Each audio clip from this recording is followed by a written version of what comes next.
Take your Bibles and turn to Matthew chapter 1. I know Tim really wants you to look at some scriptures as I walk through them. We're beginning our Christmas series at Big Valley here and on Modesto. And this is kind of the kickoff to it. It's sad that some of these verses that we're going to look at tend to be Christmas verses that nobody looks at or pays attention to other than when you get to the month of December. That is not the way God planned it. All the scriptures are given to us by the Lord, and all of them are for our benefit, and God uses all of them to help us become the men and women that we are today. And so, though it's December, these are powerful verses any time of the year you were to read them. Matthew was one of Jesus' disciples. He was a tax collector. And obviously, he had surrendered his life over to Jesus. And he writes his gospel, 40 to 50 years after the fact. So Jesus has died on a cross. He was resurrected. And Matthew doesn't write his gospel for a number of years. And the purpose of Matthew's gospel is he's presenting Jesus as the king. He's the long-awaited king. In Genesis chapter 3, Adam sins. Adam changes the trajectory of human history. And literally in Genesis chapter 3, when God talks to Satan, who deceived Eve and Adam, he says to Eve in chapter 3, and I'm going to put it in a modern day context, Satan, because of what you've done, I'm going to have a child come from Eve, from her seed. Her child will be born someday, and he will crush your head. Your seed, your family, will bruise his heel. Now, what's worse, getting an injury on your heel or getting an injury on your head? Your head injury. And so God says, Satan, your seed, your children, they're going to bruise. They're going to cause some damage. But her seed, the one who will come, will crush your head. So from Genesis chapter 3 on, as I've told you many, many times, it's a story, the Old Testament, all 39 of those books, Genesis, Exodus, Leviticus, Numbers, Deuteronomy, all the way through the last book of the Old Testament, Malachi, all have one message. The Messiah is coming. The Savior's coming. The King is coming. I promised that there would come one who would take care of the problem of sin. He's coming. He's coming. And so all the books, Isaiah, Jeremiah, I don't care, Malachi, Micah, it doesn't matter which of those Old Testament books you pick, all 39 of them all have one message, and that is the Messiah is coming, the Savior's coming, the King is coming. Okay? When you get to Matthew chapter 1, Matthew starts with a genealogy. Seems a little bit boring. So-and-so begat so-and-so, so-and-so begat so-and-so, so-and-so begat so-and-so, so-and-so begat so-and-so, and you go, what in the world is all this begatting? What is going on here? What's the point of all of this? Man, did God fumble when he had Matthew write his gospel? I mean, what's the point of all of that? And you can think that it's boring. You can think that it has no implication on your life, and you'd be wrong. Because every word in this book was written for you. It was written to somehow help us understand our faith at a deeper level. And so if you look at Matthew chapter 1, Matthew says, this is the genealogy of Jesus the Messiah, the son of David, the son of Abraham. And then verse 2, literally, Matthew is going to show us his genealogy starting from Abraham. Abraham had a son, that son had a son, and then that son had a son, and then that son had a son, and that son had a son. And when you get down to verse 6, and Jesse, who was the father of King David, Israel's greatest king, and Jesse, the father of King David, David was the father of Solomon, whose mother had been Uriah's wife, and it goes all the way down to verse 16, where you get to Jesus. So what Matthew is doing right out of the gate is he's saying Jesus was a king. Here is his genealogy. His genealogy tells us he was a king. He was the greater king of David. He was the greater son than David. And so in that genealogy, God is telling all of us, look at the genealogy. He is a king. He has a kingly genealogy. Now, the only other genealogy we have is in Luke chapter 3. And Luke also gives us a genealogy, except for Luke literally takes it all the way back to Adam. And he shows the genealogy all the way from Adam to Jesus. And some of you might be thinking, man, how did they do that, man?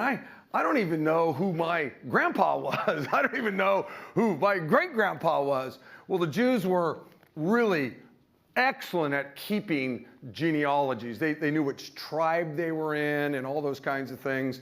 And literally at the time when Matthew wrote his gospel, it was all in the temple. Now the temple gets destroyed and all those records got lost or were destroyed. But at the time he wrote this, wow, he literally could trace his genealogy back. And what he's saying in chapter 1, and this is important, I'm laying a foundation, Jesus has the genealogy of a king. Now you're going to understand a little bit more about chapter 2, which is where I'm going to spend my time. Okay? And I put it on this because the font's bigger so I can read it. If the font were to, the book would be this big. I can't read anything anymore. So verse 1 starts off like this. Jesus was born in Bethlehem in Judea during the reign of King Herod. I'm going to talk about some of these things when I get done here. About that time, some wise men, some magi, it's a better word, from eastern land arrived in Jerusalem asking, where is the newborn King of the Jews? Now, I'm going to tell you some things about the Magi that most of you have no clue who these guys were, but they were kingmakers. And everybody knew they were kingmakers. When they showed up asking that question, the king was nervous. Okay? Remember, Matthew's already told us Jesus is in the lineage of a king. And now he has the Magi, the kingmakers of the world, show up. This is crazy. Where is the newborn King of the Jews? We saw his star as it rose, and we've come to worship him. I want you to know, I'm going to stop right there for a second. I could pull on a lot of threads, and I got to be careful because I got to get to the end of this thing. When these Magi showed up, I think when they rolled into Jerusalem, they thought there was going to be, fireworks and parties, and everybody was going to be celebrating this new king that had been born. And so they come riding in on their steeds, man. I mean, these were powerful men, and they're going, hey, where is he? And the way it's constructed in the Greek is they didn't go up to one guy, in a coffee shop and go, hey, where's this newborn king at? They were riding all over town. Hey, where is he? Where's this newborn king? They thought that the city was going to be filled with people celebrating the birth of this king. I think it shocked them. People were going, huh? What are they talking about? Newborn king? Huh? These guys had come from the east. They had traveled a long way. They knew a king had been born, and nobody else knew it. Nobody in Jerusalem knew it. Nobody in all of Judea knew it. But these Gentiles did. They knew. And nobody else knew. I think when they pitched their tents that first night, and they were all sitting in their tents, and we don't know how many there were. There could have been 20, 30, 40, 50. I know your nativity scene has 3. Okay, yeah, it was more than 3, trust me. But it's okay, you don't have to change your nativity scene. And they weren't riding in on camels. Okay, they rode in on like Persian steeds. These people were powerful, wealthy. You can tell that just by the gifts that they brought. They're not coming in on camels, man. Not these dudes. These dudes were the kingmakers of the East. And they're riding into, Roman territory, trying to figure out this king. We're going to talk a little bit more about that. King Herod, who was propped up by the Romans. The Roman government just said, hey, listen, man, you take care of that little land there, man. Those Jews are getting on our nerves, and so we're going to give you a little crackpot of Roman soldiers. You go and you kind of take care of them, so we're going to make you the king there. And he dug it. He loved being the king. Evil man. Evil man. When this takes place, he's about 70 years old. This cat was evil. Nobody liked him. He had actually paid off a whole bunch of people and said, listen, the day I die, I want all of the, and he identified, I don't know how many, 100 really great people that lived in Jerusalem, like really good people that everybody liked and respected. And he said, when I die, the minute I die, I want all of these people killed immediately, because he wanted mourning. He wanted people wailing in Jerusalem when he knew nobody would wail when he died. So he set, this cat was evil, like really super evil. And he was playing footsies with the Romans politically. He liked his little position as king of the Jews. And he had a palace and some stuff. And he did some good stuff. Evil people do good stuff. Hitler did some good stuff. But it doesn't take away the evil that he did. And he was really an evil man. King Herod was deeply disturbed when he heard this. Of course he was. A bunch of kingmakers from Persia has just shown up and said, hey, where's the king? Where's this new king? There's a reason why Herod spun out. He knew exactly who these magi were. He knew they had the juice to knight somebody as the king, man. That's what they did. They were so powerful that in Medo-Persia, they had, I'll put it this way, they had the Senate locked up, they had the Congress locked up, they had the Supreme Court locked up, they had governors locked up. I mean, these guys were super powerful.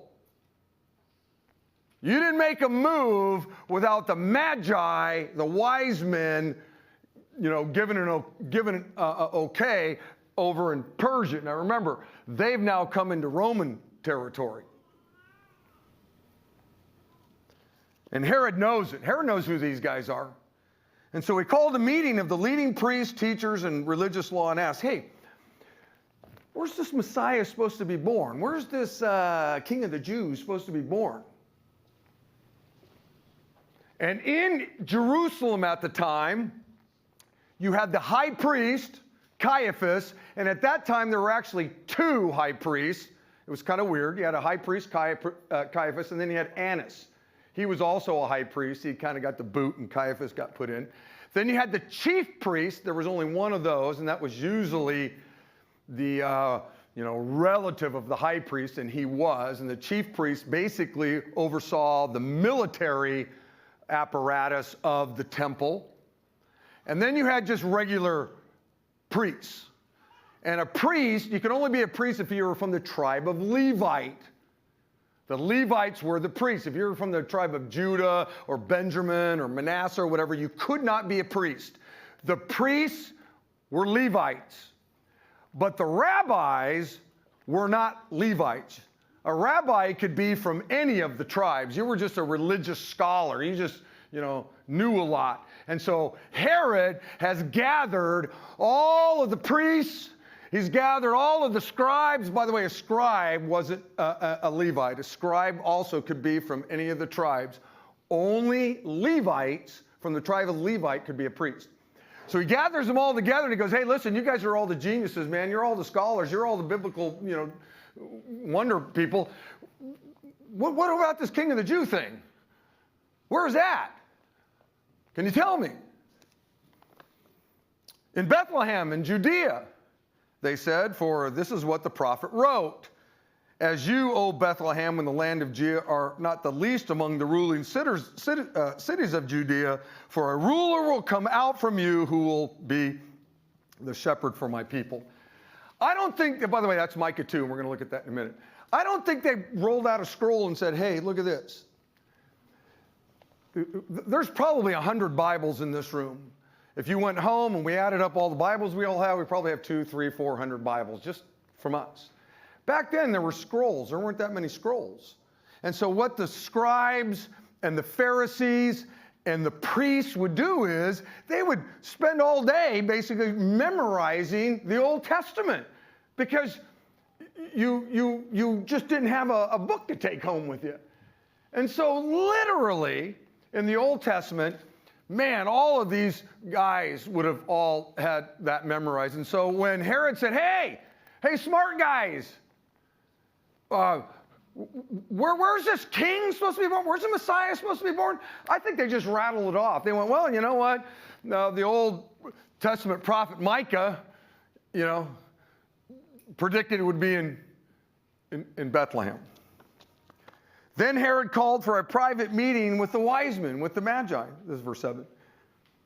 And he learned from them the time when the star first appeared. So now king, hey, Magi, come on in, let me hear. Well, he had a cocktail party.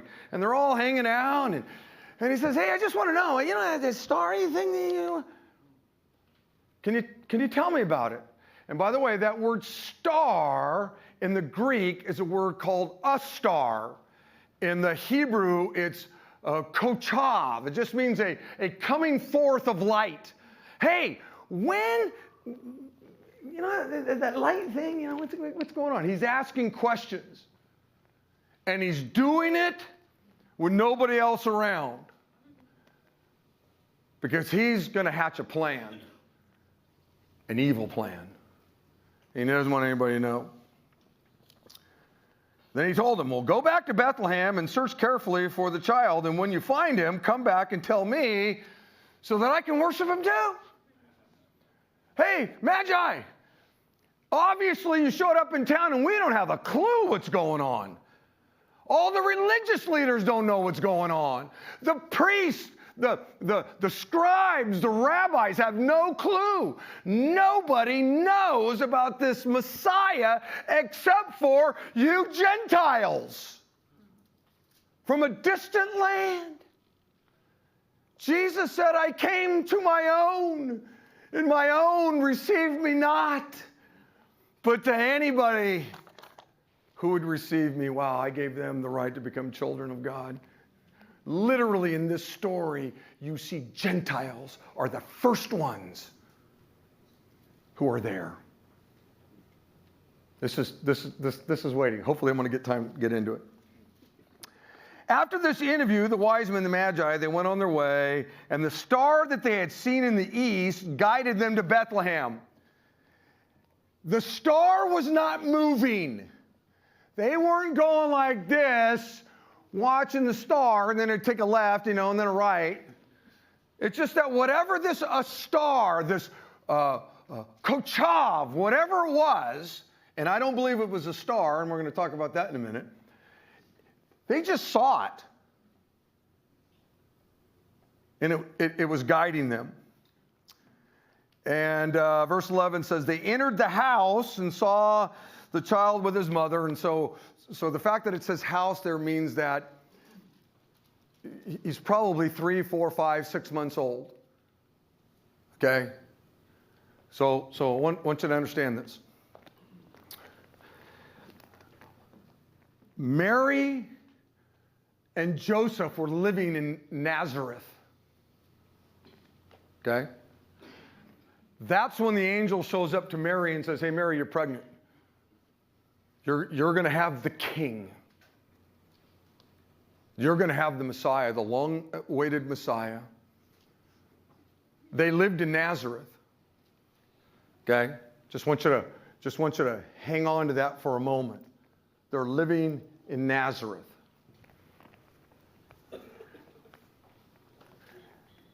And it says this in verse 11. They entered the house and they saw the child with his mother Mary, and they bowed down and worshiped him. They opened their treasure chest and gave him gifts of gold, frankincense, and myrrh. I think that's why Hallmark came up with the 3 wise men, because of those 3 gifts. When it was time to leave, they returned to their own country by another route, for God had warned them in a dream not to return to Herod. So here's what I want to do in the time I have left, and I don't have a lot, but I'm going to hustle through this. I want to talk about Bethlehem just for a moment, okay? Bethlehem is house of bread. That's what Bethlehem means. And it's interesting that the Messiah, the King, would be born in Bethlehem, the house of bread, because Jesus was known as the bread of life, isn't it? But Bethlehem is an interesting little city. You find it all throughout the Old Testament. King David was born in Bethlehem. He was also anointed the king in Bethlehem. 2 of David's mighty men were born in Bethlehem. And I only bring that up because the mighty men of David have always intrigued me. There's something about them that is very intriguing. Naomi, her husband, and their 2 sons lived in Bethlehem. Boaz and Ruth were married in Bethlehem. Caleb's family settled in Bethlehem, and his grandson, Salma, became known as the father of Bethlehem. Obviously, Mary and Joseph were born in Bethlehem. Jesus was born in Bethlehem. And here's the most important one. God told us the Messiah, or the King, would be born in Bethlehem. Now, remember, Mary is living in Nazareth. But Micah 2 says this. The old prophet Micah said, but you, O Bethlehem, you might be a small little city, but out of you will come the Messiah. And look at the last words there. Whose coming forth is from old, from ancient days. In other words, that baby that'll be born there, that king, that Messiah who will be born there, was prophesied from long ago. What is he talking about? All the way back to Genesis 3, long ago, God said, out of Eve's seed will come the king who will end up crushing the head of Satan. So when you see this prophecy in Micah 5 that the king's going to be born in Bethlehem, there's way more to it, because Micah says, hey, listen, that king, that Messiah, that Savior was prophesied from ancient of days. You literally can go all the way back to Genesis to see where this takes place. In Luke chapter 2, you can write this down, something interesting happens. You got Mary and Joseph. They're living in Nazareth. The Messiah is supposed to be born about 5 miles away in a town called Bethlehem. I don't think Mary and Joseph knew the Bible that well or knew the Old Testament. I don't think they knew what Micah chapter 5 verse 2 said. And so somehow God in his sovereignty has got to get this couple who live in Nazareth to Bethlehem. Otherwise, we've got a problem.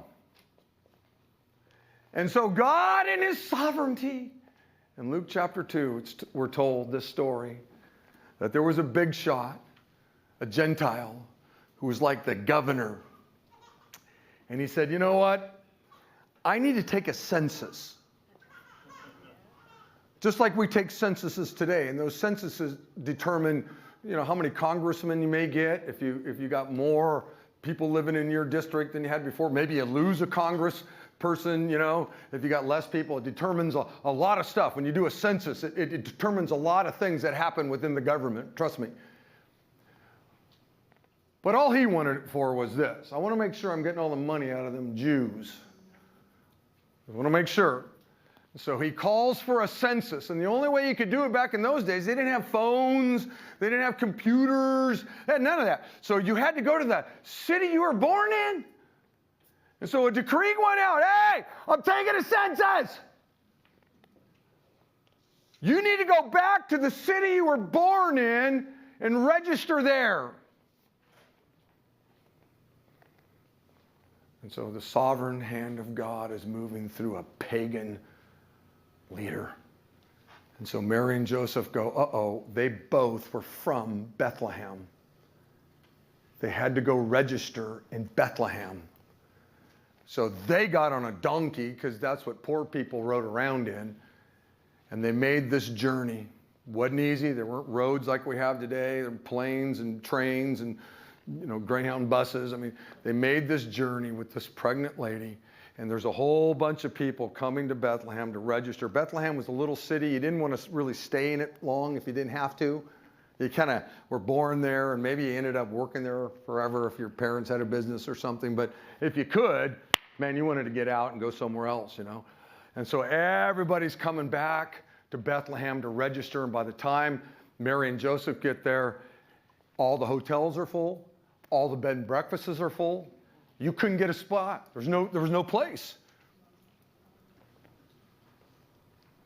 Now, the reason why when the wise men get there, they're in a house is, guess what? As soon as the census was over, man, people got out of there and left. And so now they could get into a home. They were staying in a home. But what's fascinating is that God uses an unbelieving pagan to call for a decree to move this couple from Nazareth to Bethlehem. Wow. The second word I want to look at is magi, the magi, right? Here's the question I rattled around in my brain. I couldn't get it out of my mind. How did they know? The priest didn't know. The scribes didn't know. The rabbis didn't know. How did these Gentiles from Persia, how did they know? Daniel. And not very many people know that. I'm serious. The fact that you threw that out, brother, I want you to know something, man. That was beautiful, man. You can trace the Magi all the way back to Daniel chapter 2. And in Daniel chapter 2 and verse 10, it says this: the astrologers replied to the king. And that word astrologers can be, in the Hebrew, it can be magi. No one on earth can tell the king his dream. And no king, however great and powerful, has ever asked such a thing of any of the magicians, the encounter, or the astrologers, the magi. The king's demand is impossible. No one except the gods can tell you your dream. And they do not live here among people. The king was furious when he heard this, and he ordered that all the wise men, You see how that word's just intermixed there? And all the wise men of Babylon to be executed. And because of the king's decree, men were sent to find and kill Daniel and his friends. Okay? Now, when you get to Daniel 5, it says this: there is a man in your kingdom who has within him the spirit of the holy gods. During Nebuchadnezzar's reign, this man was found to have insight, understanding, and wisdom like that of the gods. Your predecessor, King Nebuchadnezzar, made him, listen to this, made Daniel chief over all the magicians, enchanters, astrologers, and fortune tellers of Babylon. I'm out of time, and this is a bummer. So all the way back in Daniel's time, Daniel was put in charge of the Magi. And there's no doubt in anybody's mind who knows anything about Daniel that cat didn't talk about the one true living God to these guys. I'm sure he was telling them all kinds of things about God. I'm sure he was telling them all kinds of things about the future. And some, I think a very small percentage of those magi believed. Just as Daniel believed. They were believers. Now, I think the overwhelming majority of the Magi just went about their business, and they were powerful men doing all kinds of powerful things during that time. But over literally hundreds of years, there were Magi who would tell their children what Daniel told them. And then their grandchildren were told about what Daniel told them. And then their children's children were told about what Daniel told them. Sounds almost a little bit like Deuteronomy, doesn't it? We're supposed to teach our children the things of God that they might teach their children. That's what this group of Gentile Magi were doing. They were talking about Daniel and his God throughout the centuries, and now all of a sudden there's this moment when a star, a Kochav, shows up. And in Numbers chapter 24, it says, I see him, but not now. I behold him, but not near. A star, a Kochav, will come out of Jacob. A scepter will rise in Israel. They knew that. They knew that because Daniel had told them that. And so here they are, hundreds and hundreds and maybe 1,000 miles away in Persia. And they see this Kochav come up. And they all sat around. There was a small group of them who went, whoa, whoa, whoa, whoa, whoa, whoa, whoa. Remember Grandpa? Who's Grandpa's grandpa? Who's Grandpa's grandpa's grandpa? Who's Grandpa's grandpa? Who hung out with Daniel? I think this is it. I think this is it. So these guys, got on their steeds, loaded up a bunch of stuff, and said, we're going to go check this out, man. The king has been born. And so they make their way. Now, the third word is that word star. So, hey, Pastor Rick, if you don't think it was a star, what was it? There's a lot of great theologians who said it was a star. They think it was a star. Some say, Venus and, the king of the stars, Saturn, happened to come together at that moment, and there they were. I don't know. I just think that's kind of dumb. It says they saw a star. What's that? What did they see? Pastor Rick, if you don't think it was like a real star, what was it? Luke 2. And in that same region, there were some shepherds out in the field keeping watch over their flock by night. And an angel of the Lord appeared to them, and the glory of the Lord shone around them, and they were filled with great fear. Let me tell you something. When those shepherds, he came to his people first, the shepherds. whoa!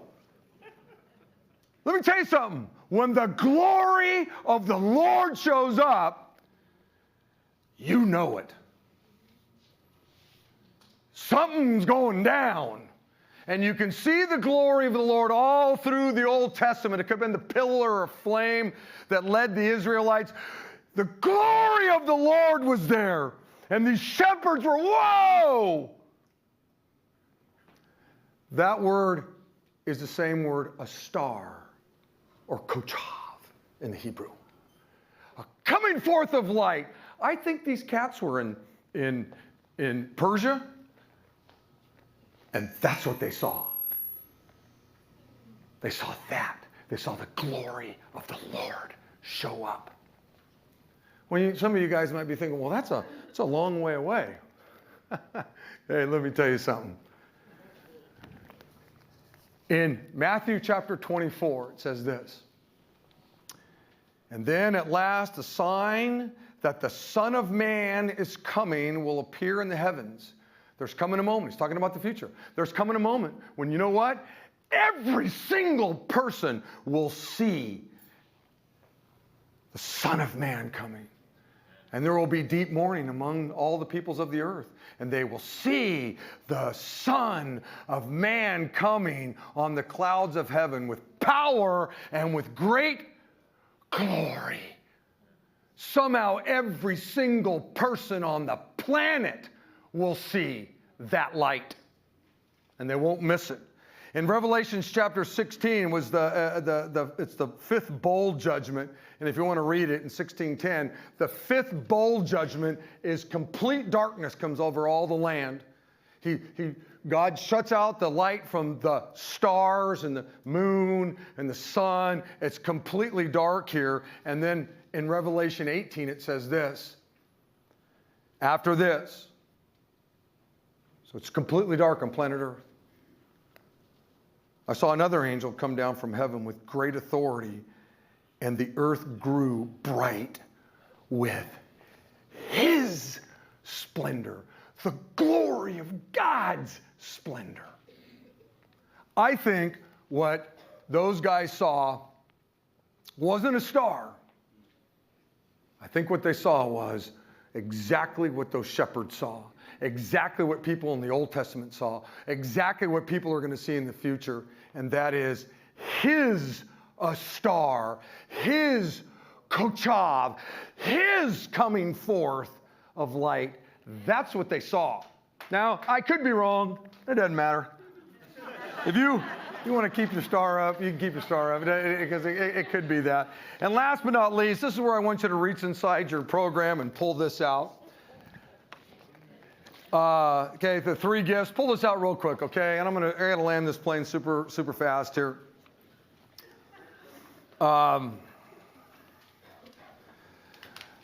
It's the last thing is worship. It's what these magi did when they got there. And they did two things that I think are super impressive. And the first one is that they brought themselves as an act of worship. These guys were wealthy. They could have just stayed in Persia and gotten their little, secretaries and little minions. Hey, listen, we saw this thing. We know what it is.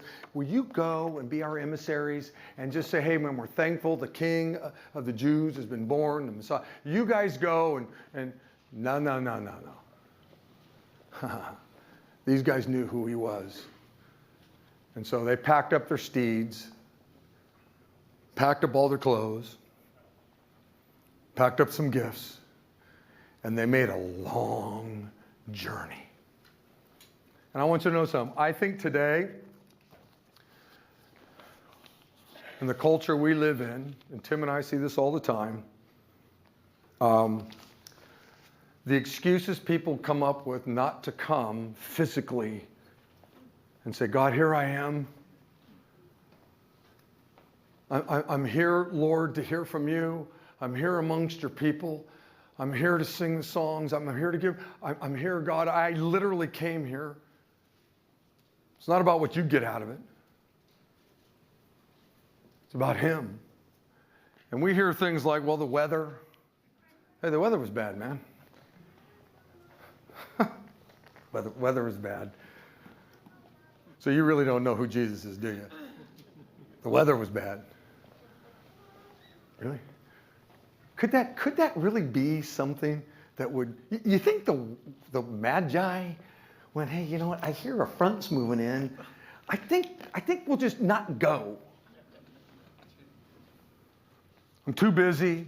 I'm too tired. It's too hot. It's too cold. Hey, man, we all know a few months back, remember this building here was like you could hang meat in it. Remember? Oh, man. I saw people littered with blankets coming in. Man, it was like, dude, but they were here. Hey, it's too loud. Hey,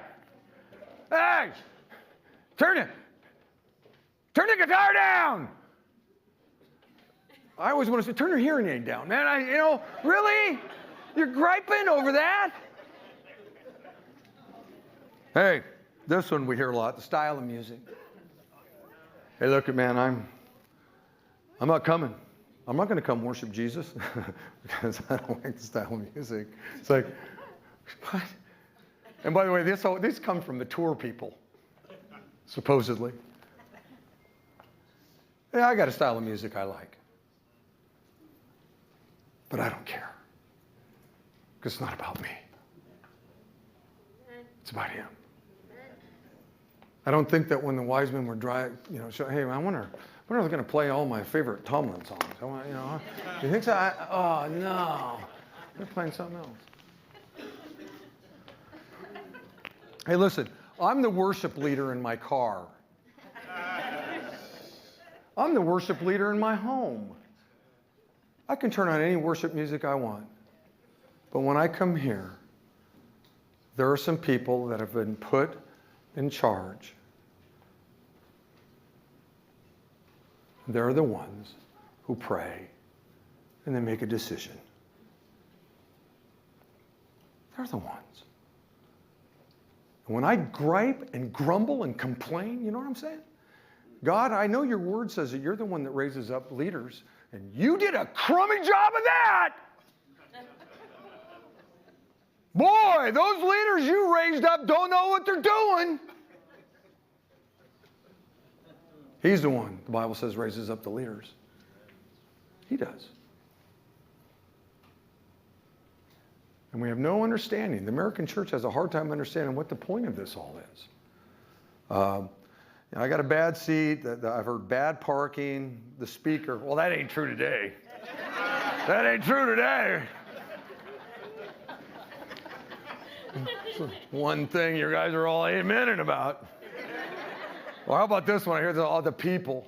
They say that 1 in every 5 people is just a weirdo at church. Really. So 1, 2, 3, 4, 5.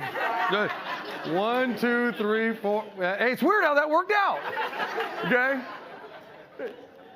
We're all weirdos. We're all fallen, goofed up people. But isn't there just something beautiful about being together in here? Singing these songs, whether there was songs you wanted to sing or whether it was too loud or not loud enough or... Really?